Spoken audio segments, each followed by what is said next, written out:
In Northern California, a man sacrifices everything to prove his sister's death was no accident.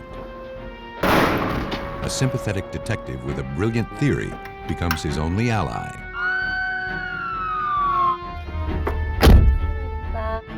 A young woman vanishes, and everyone's convinced she's been murdered. Texas investigators have a suspect and a motive, but absolutely no proof. At least, not yet. A sexual predator terrorizes a quiet Colorado neighborhood. When his spree suddenly ends, authorities are left with no way to find him. Anyone can get away with murder, at least for a while.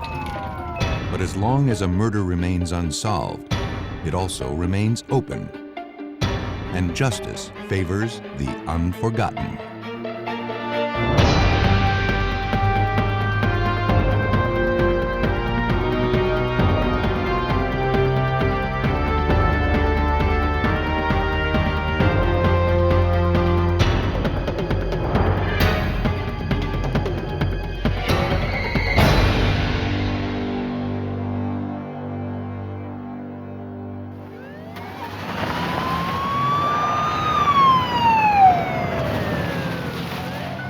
In this episode, some of the names have been changed. On February 22, 1985, Palo Alto, California police were dispatched to the home of James and Abigail Nibauer. 56-year-old James Nibauer told the officers that his wife Aby, one of Northern California's most acclaimed poets, had been accidentally shot. When officers made their way inside, they found the 47-year-old mother of three dead on the kitchen floor. She had suffered a massive shotgun blast to the chest. Police collected a partially disassembled antique shotgun lying on the floor a few feet from Aby's body.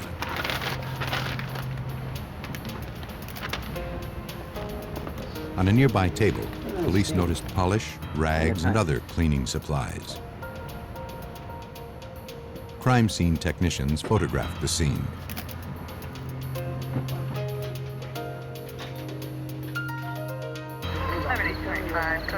James Nibauer, a physical education therapist for a local public school system, explained what had happened. He said that his wife had left to run errands earlier that afternoon. James had just returned from a skiing trip with his youngest son.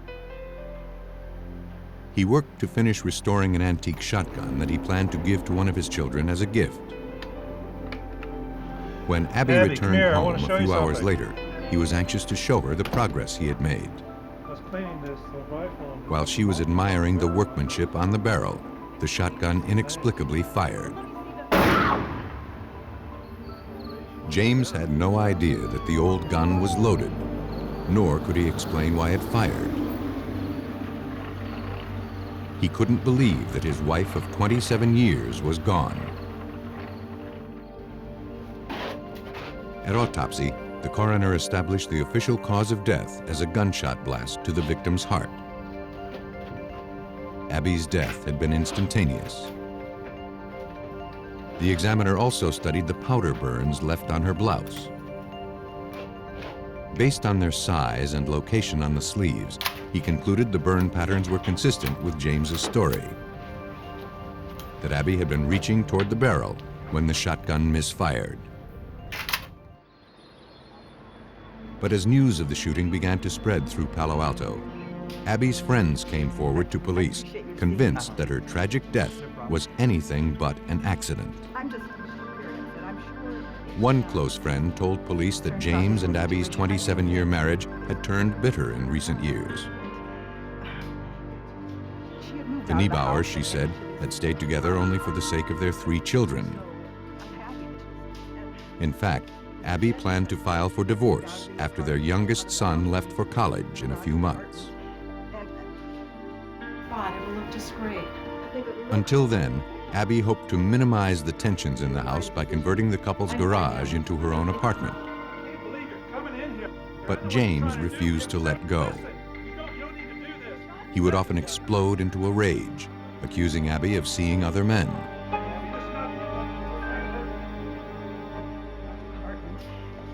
Aby began to fear for her own safety. Despite James Nibauer's story to the contrary, friends were convinced that Aby would never have approached him as he held a weapon. Forensic technicians examined the old shotgun. After a thorough analysis, they could find no obvious flaws in the trigger mechanism that would explain why the shotgun had spontaneously fired. Nevertheless, when police reviewed all of the facts of the case, they concluded that Aby's death was consistent with an accidental shooting.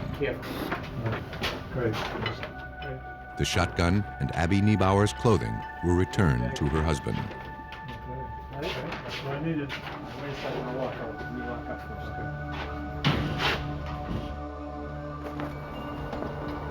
More than 700 miles away in Olympia, Washington, Aby's brother, Lee Sansom, had been following the investigation.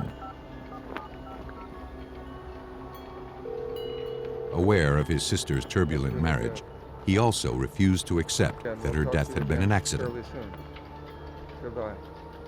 I was very much surprised when a friend of my sister sent me a newspaper clipping indicating that the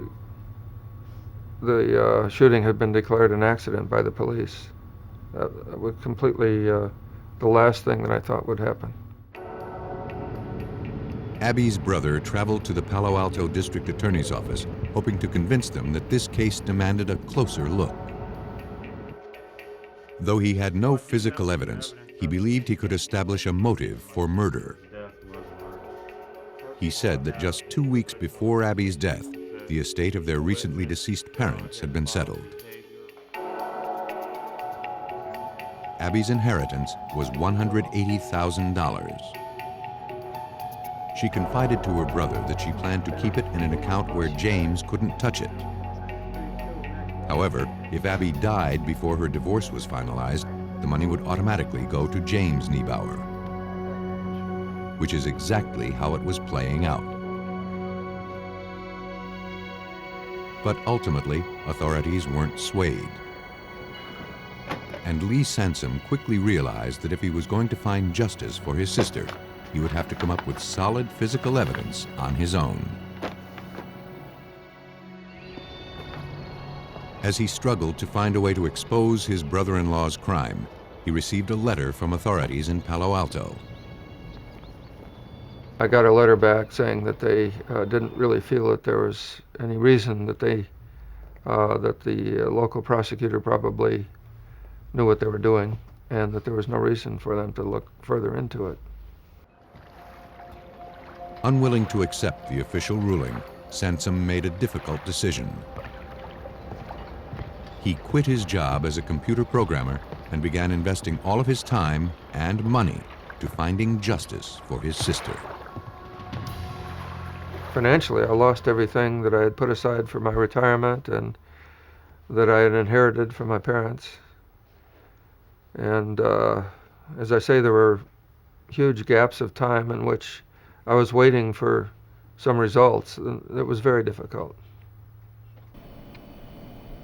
Sounds like a good one. 8 years passed without a break. Then, Sansom learned of a survivors advocacy group called Citizens Against Homicide. Good to hear from you. They agreed to help him jumpstart the investigation. The group contacted the Palo Alto Police Department and persisted until authorities agreed to re-examine Aby's death. When homicide detective Michael Yore reviewed the files, he was surprised at what he found. My first impression on this particular case was that there was a homicide that occurred. This was not an accident. With Lee Sansom's help, Detective Yore, a firearms expert, retrieved the old shotgun and examined it for himself. It left him with more questions than answers. How could you get a single shot shotgun, okay, where you have 14 pounds of pressure to cock the shotgun, How could you get something like that where you've taken the time to take the foregrip off, taken the time to take the stock off, unscrew all these parts, and then not notice that this is a single-shot shotgun that's loaded and cocked? Take another look into this case. The finding compelled detectives to reopen the case. We're sorry about your mom. They began by interviewing the couple's youngest son, who was living at home at the time of the shooting. Angry. He told police that just hours before his mother was killed, he and his father had decided to return home a day early from a skiing trip. Wanted me to make a whole lot of noise. 6 hours is not bad. When they entered the house, he said his father stopped suddenly, listening for a sign that Aby was there with another man. Oh, nothing. Listen, why don't we But give you a couple Aby wasn't home. You've been away for a while. His father seemed agitated, and then suggested he go out and have fun that evening.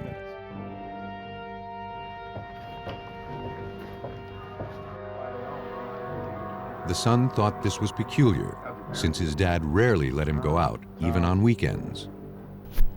To a movie. He went and never saw his mother alive again. Detective Ure was convinced that James Nibauer had sent his son away for a reason. He didn't want any witnesses to the shooting. But until investigators could find a way to come up with solid physical evidence to prove murder, Aby's death would officially remain an accident. After 10 years, police in Palo Alto, California agreed to reopen the investigation into the death of 47-year-old Aby Nibauer, shot by her husband James as he worked to restore an antique shotgun.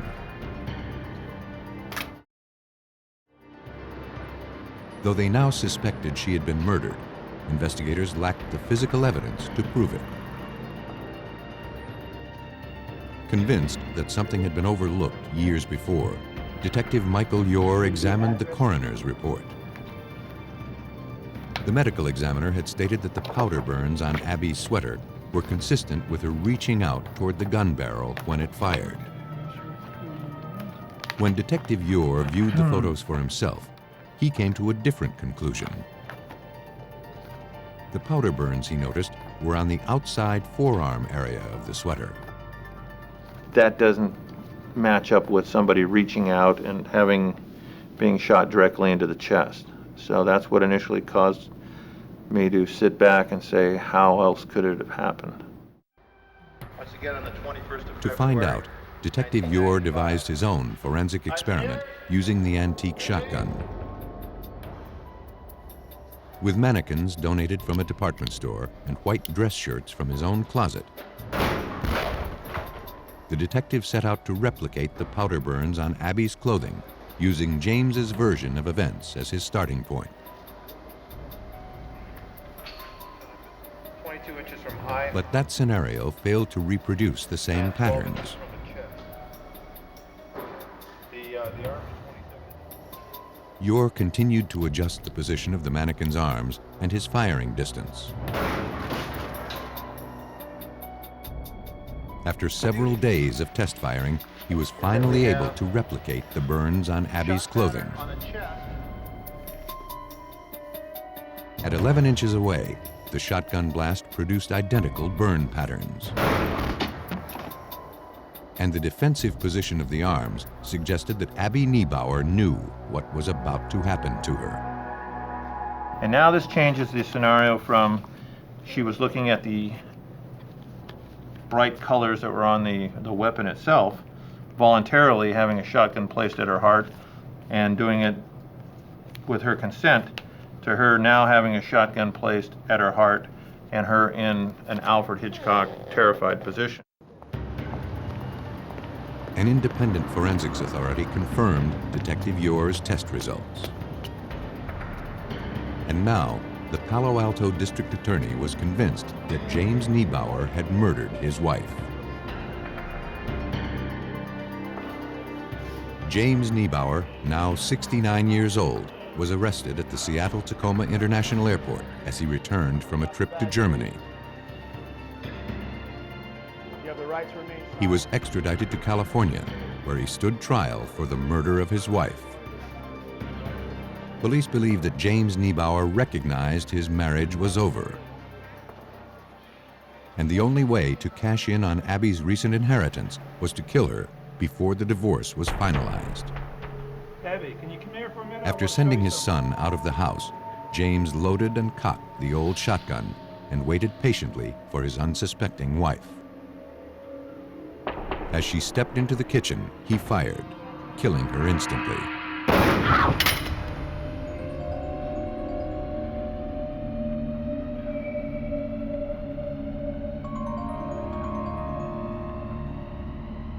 Later, he staged the scene to appear he'd been cleaning the weapon.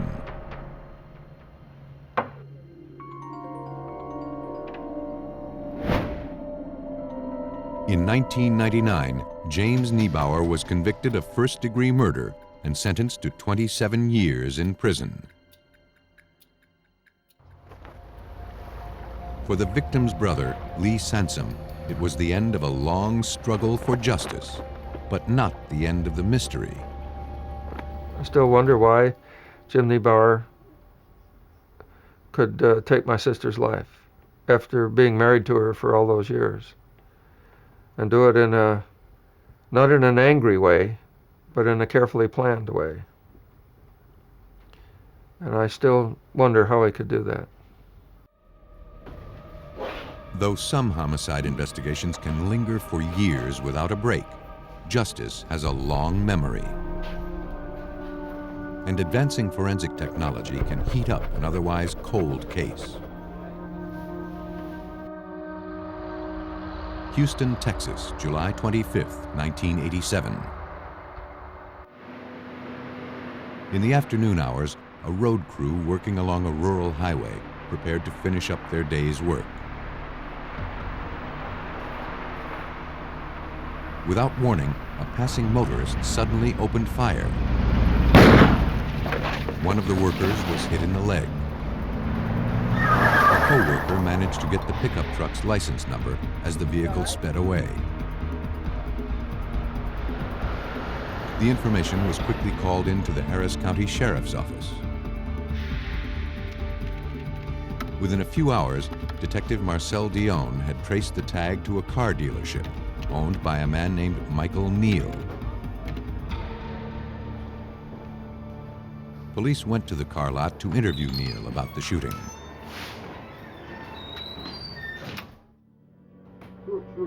But according to an employee there, a young woman named Tracy Joe Shine, Michael Neal wasn't around. Is he here? Is Michael here? Detectives asked her about his current whereabouts, but she was incoherent and seemed unable to answer any questions. What you on? You want something? You look kind of funny. Tracy Joe appeared to have probably had a shot or had taken some type of a drug, and I tried to get her to tell me where Michael Neal was, because that's who I was looking for. The officers asked to look around. Near Tracy Joe, the detective found a bag containing a powdery substance. Hey, detective, I think you And need in to the come see back this. room, the deputy uncovered a makeshift lab used for manufacturing methamphetamine, a potent form of speed. Tracy, is this your stuff in this other room? Though Tracy Joe claimed to know nothing about that, she was placed under arrest.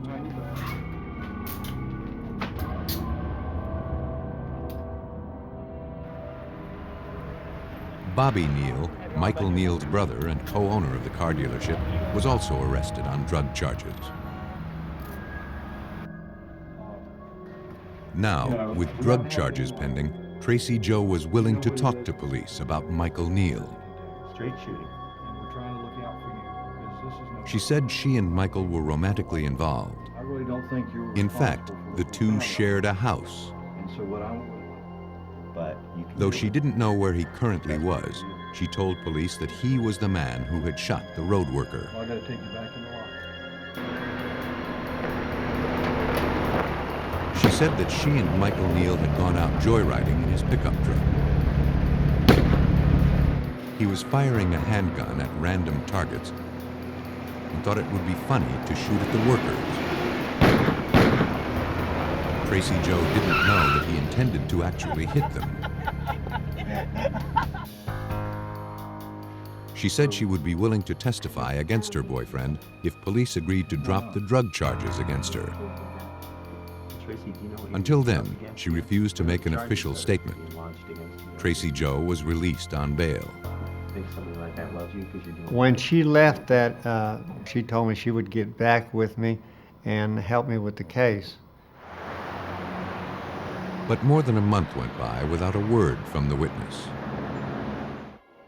Then, on September 9th, Tracy Joe's mother, Virginia Shine, came in to speak with police. She hadn't heard from her daughter in nearly 3 weeks. Tracy Joe Shine, the star witness in an attempted murder investigation, was now missing. Police in Harris County, Texas, were closing in on Michael Neal, the prime suspect in a random drive-by shooting that left one road worker lucky to be alive. Though Neal's girlfriend, Tracy Joe Shine, had agreed to testify against him, she was now missing. You know what it is, and I know it. Though the timing of her disappearance was suspicious, investigators had to consider that she had left town to avoid having to testify against her boyfriend. But then, Detective Marcel Dion received a call. A woman who wished to remain anonymous claimed to have information about a man who had murdered his girlfriend in their home. Supposedly, the girl had been placed in a 55-gallon drum of muriatic acid and been dismembered just prior to that. The informant started relating to me the names involved, and she named Michael Neal and Tracy Joe Shine. The informant heard rumors that the victim's remains had been transported to Michael Neal's car lot in a refrigerator after lying in his home for 3 days. Investigators obtained a warrant to search the premises of the car dealership.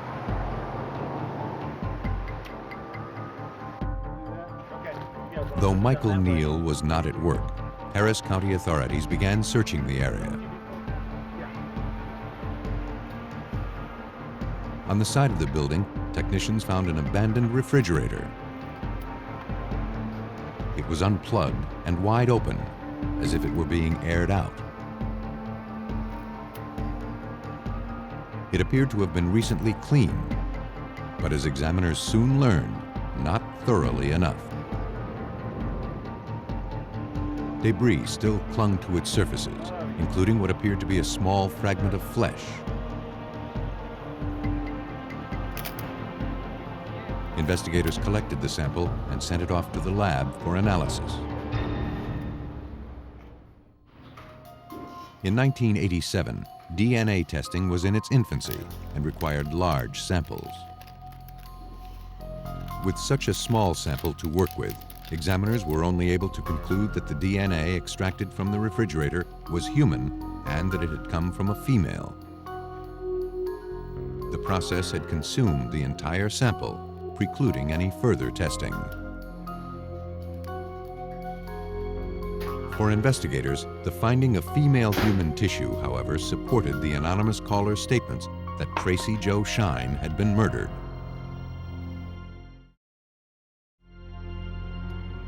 Looking to find additional evidence to corroborate the story, police searched Michael Neal's bedroom, where Tracy Joe's dead body had allegedly lain for 3 days. If Tracy Joe had been murdered there, police and forensic technicians could find no evidence to prove it. You find anything? Anybody find anything? Michael Neal's whereabouts also remained a mystery. In November 1987, 4 months after Tracy Joe's disappearance, investigators got a break. Michael Neal had been located in San Antonio. He was in police custody for having shot a man in the face. Through his lawyer, Michael refused to make any statements about Tracy Joe Shine's whereabouts. Though investigators believed he was involved in her disappearance, they lacked physical evidence.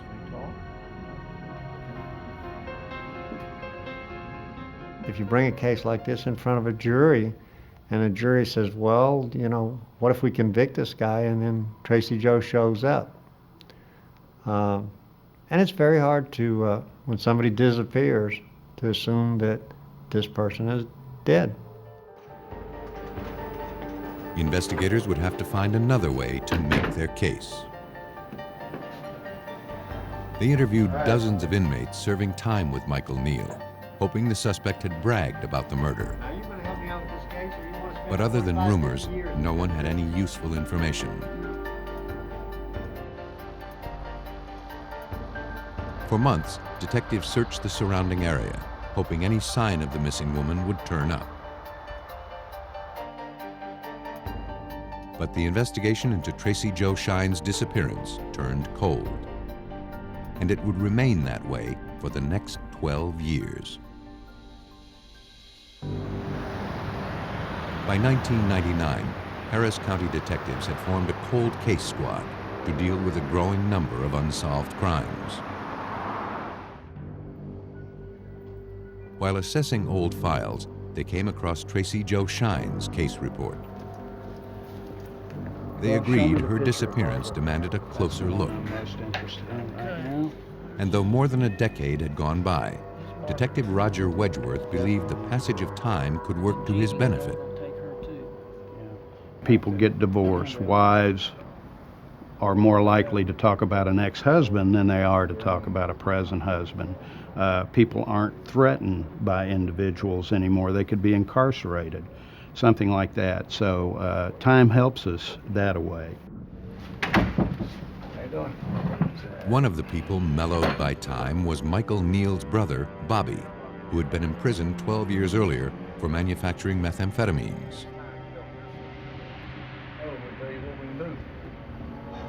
His parole hearing was coming up, and now he was willing to tell what he knew.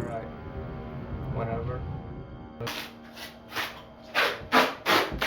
Bobby said that about the time Tracy Joe disappeared, he'd gone over to his brother's house. He found Michael in the garage, trying to load a taped-up refrigerator into his pickup truck. Where do you want to put it? Gonna put it in the truck. The place reeked, and Michael was burning incense to cover the smell. Bobby helped his brother put the fridge on the truck. Then they drove it to the car dealership and unloaded it. What happened to her? And he told Bobby said he had no idea what was inside. Though he was being cooperative, investigators felt he had not told them everything. We felt that Bobby had seen her body in the refrigerator, and we wanted him to tell us. And we felt that because he was incarcerated at that time, that we could possibly pressure him to tell the truth. But the suspect's brother wasn't talking. Would you like some help with that? Still, the information he provided focused the investigation once again on the refrigerator. You work with us, we'll see what we can do. And fortunately, Detective Marcel Dion, who had worked the case 12 years earlier, had made certain that the evidence remained in police custody. I don't know how many times everyone tried to get me to release that refrigerator so that they could get rid of it out of our property room, and I wouldn't let it go because I knew that was the only real piece of evidence that we had. After dismantling the appliance, technicians went to work searching for evidence.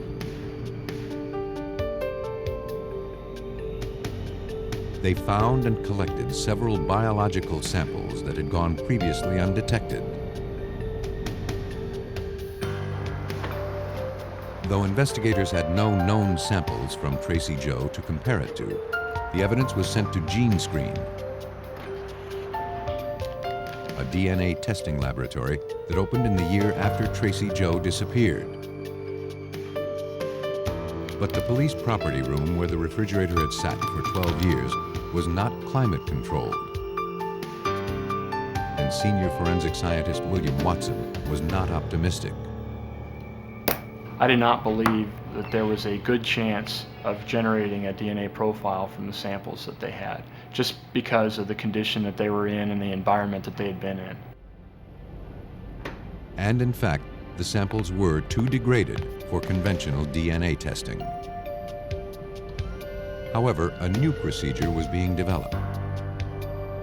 The technique, called mitochondrial DNA sequencing, looks at a specific strand of DNA in the cell nucleus that's passed unchanged from mother to child. Potentially, examiners could determine if the latest evidence recovered from the refrigerator had come from the biological child of Virginia Shine. It was the perfect type of case for this sort of testing because every other type of testing had been exhausted. And we were up against the wall. There was really nothing that we could say about the samples that were found inside the refrigerator, except that back in 1987, they determined that they were from a human, and that was it. So if we didn't get a profile with mitochondrial DNA, we weren't going to have anything at all. The procedure was a success. Examiners then compared the profile generated from the refrigerator to those of Tracy Joe's mother, Virginia Shine. The results were a match. And then we look at the overall pattern. And in a court of law, the tiny samples were enough to constitute the victim's deceased body. After 12 years of waiting, advanced forensic technology had provided investigators with proof that Tracy Joe Shine had been murdered. On January 1st, 2000, Michael Neal, imprisoned on unrelated charges, was confronted with the evidence that confirmed Tracy Joe's body had been in his refrigerator. Faced with the death penalty, he confessed to the murder. It's in a strip mall. He said that after learning that Tracy Joe was cooperating with police in the road worker shooting investigation, his anger turned deadly, and he strangled her to death. 3 days later, he cut up her body, placed it into the refrigerator, and then disposed of the remains. After pleading guilty, Michael Neal was sentenced to 45 years in prison for first-degree murder. When tackling a crime, investigators faced two scenarios: a lack of clues to fit the suspect, or a lack of suspects to fit the clues. Fort Collins, Colorado, August 29, 1989. In the early afternoon hours, a real estate agent was showing prospective buyers a home in a desirable neighborhood. As they made their way into the master bedroom, they stumbled upon a gruesome find. The current homeowner, 39-year-old Saradin, lay dead on the floor. After receiving the frantic 911 call, officers from the Fort Collins Police Department rushed to the scene.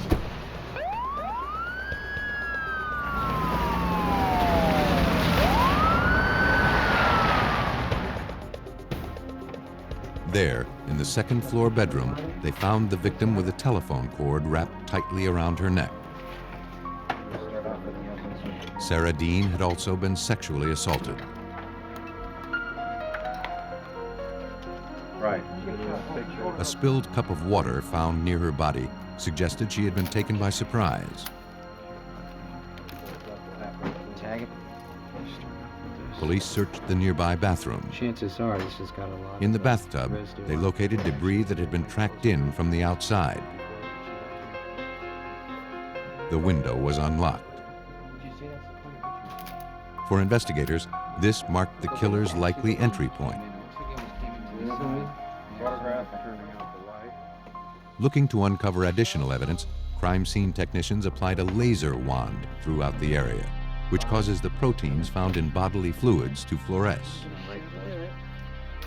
The laser exposed several stains. Take a picture of this down here for me. The samples were collected and preserved as evidence.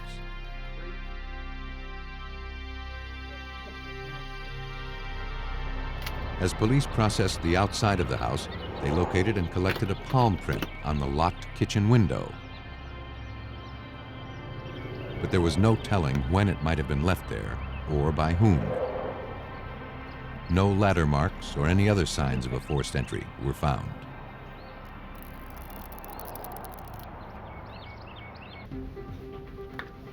At autopsy, the medical examiner confirmed that Saradin had been brutally beaten before being sexually assaulted and then strangled to death.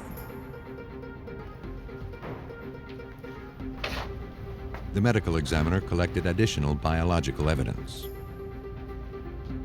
and blood typing analysis confirmed that it matched all of the samples collected from the crime scene. It had all originated from one individual. Police turned to the recovered palm print to tell them who that was. Though the lift had provided a clear image of the palm print, a search through databases containing fingerprint records turned up no matches, until investigators could find a way to tie all of the evidence to a suspect. Saradin's killer would remain a free man. Police in Fort Collins, Colorado struggled to solve the brutal rape and murder of 39-year-old Saradin. And though they had collected incriminating physical evidence at the crime scene, they had no solid suspects to link it to. Using photographs taken at the scene, investigators worked to develop a profile of Sarah's killer. To reach the unlocked second-floor bathroom window, the suspect had to climb a fence, grab the gutter pipe, and then swing onto the roof. For investigators, that suggested that the perpetrator was young and agile, most likely a teenager. With an overwhelming amount of physical evidence to prove murder, Lieutenant Jim Broderick needed to find a way to identify the suspect.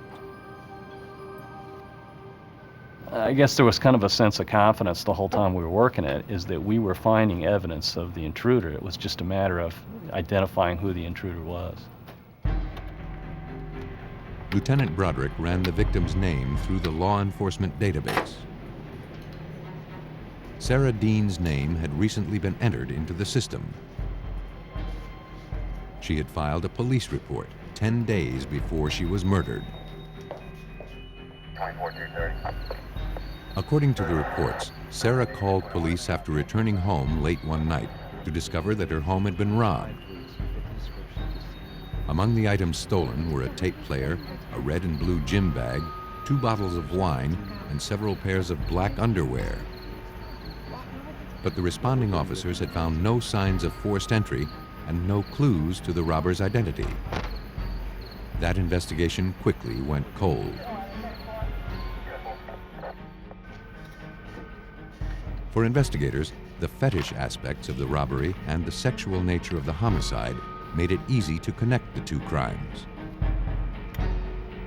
Lieutenant Broderick speculated that the robbery might have been a sort of dress rehearsal for the young suspect. He knew the general layout of the house, may have even known, based on the amount of time that he'd spent in the house, that on the prior occasion, 10 days earlier, that certain windows aren't locked. Even though the evidence suggested the crime of a stranger, investigators couldn't yet eliminate the possibility that the killer was someone she knew. Police interviewed Saradin's co-workers, friends, and acquaintances, starting with her fiancé. He told police that he and Sarah had recently become engaged and planned to marry in a few months.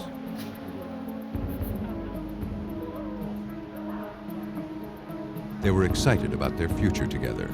Sarah was in the process of selling her home so they could purchase a new one together. He had no idea who could have done this to Sarah. Before releasing the fiancé, police collected blood samples. Serological tests later confirmed he was not the killer. Over the next several months, hundreds of local residents, including known sex offenders, were brought in for questioning.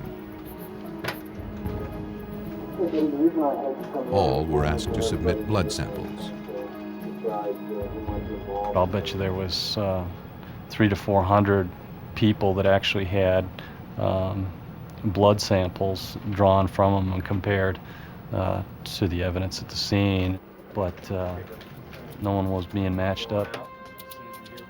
The search for Saradin's killer was turning up nothing. Then, in September 1989, a month after the homicide, Fort Collins police uncovered a clue. A car that had recently been reported stolen was found abandoned along the side of the road. Inside, the officer collected a baseball cap with the initials DT Junior written on the brim.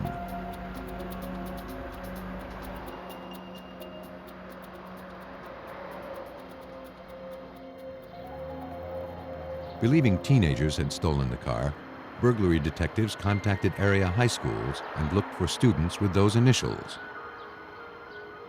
Thanks for coming in. I'll take a seat there for me, okay? They found one. 16-year-old Douglas Tames Junior was brought in for questioning. You found something in it. I was wondering if you recognize it. When asked about the hat, he claimed that he had lent it to some friends of his a few weeks earlier and never got it back. You're definitely for sure. Okay. With his mother present, Thames denied stealing the car.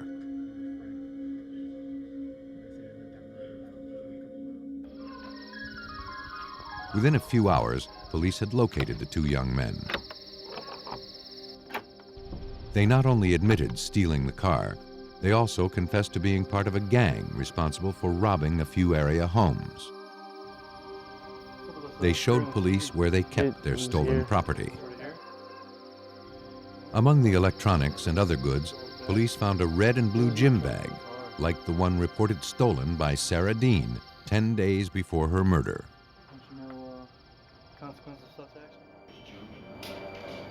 Officers confronted the teenagers with the evidence linking them to the homicide. But the boys denied any knowledge of it. We did catch up. And they refused to divulge the names of other teenagers involved in the robberies. Police collected blood samples and palm prints, but none matched the evidence recovered from the crime scene. For investigators, the setback was frustrating.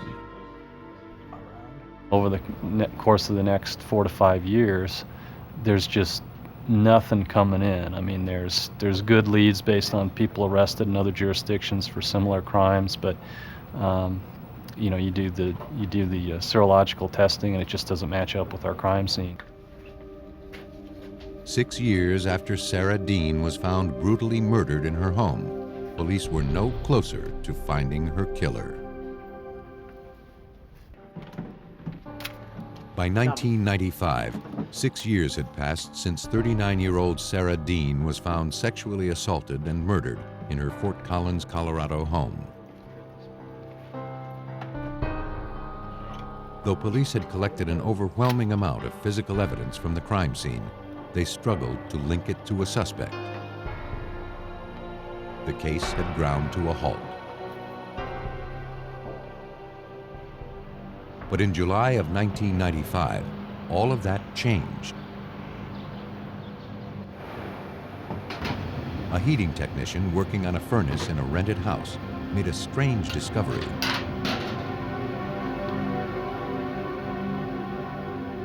As he worked to fix a clogged air duct, he found several pairs of women's underwear stuffed inside.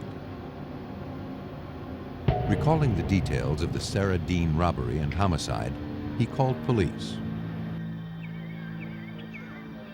Lieutenant Broderick responded to the call, hopeful that this could be the break that eluded authorities for years.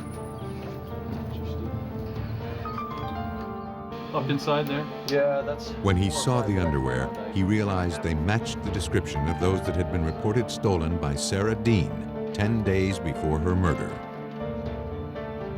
The detective collected the items and forwarded them to the Colorado Bureau of Investigation. There, laboratory agent examiner Ted DeValis located and extracted biological evidence from several of the items.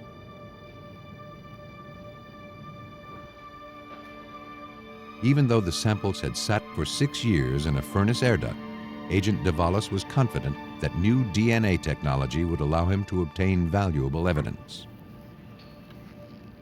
I would have been concerned of doing the old ABO typing and some of the protein markers, which are more subject to degradation.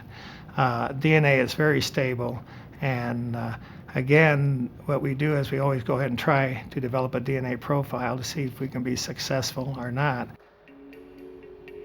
DeValis was able to develop a genetic profile of the suspect from the evidence recovered from the underwear.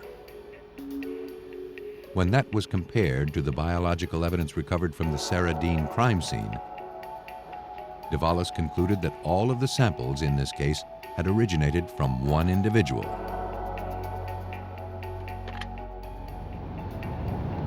Having established a physical link between the crime scene and the rented house, investigators raced to find out who had lived there at the time of the murder. Fortunately, the landlord kept meticulous records. He told police that in August of 1989, the house was rented to a family who had a few teenage boys. One was named Douglas Tames Junior, the teenager who had provided investigators with information 6 years earlier. Here were their grandparents, I believe. Yeah, they just came in. A check of statewide records revealed that Douglas Tames Jr., now 22 years old, lived several hundred miles away in Grand Junction, Colorado. Armed with a court order to obtain blood samples and fingerprints from Douglas Tames Jr., Detective Broderick headed for Grand Junction.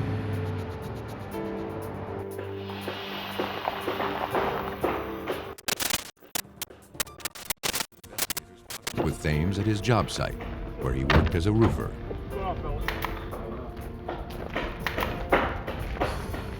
Detective Broderick, we're looking for Doug Thames. You have one on your crew? Yes, sir. Copy that. He was taken in for questioning. You mind coming down? After several hours, Thames remained uncooperative with police. Doing all right, Douglas? In what city? Convinced he was hiding something, investigators took handprints and collected blood samples before releasing the suspect. Go straight up.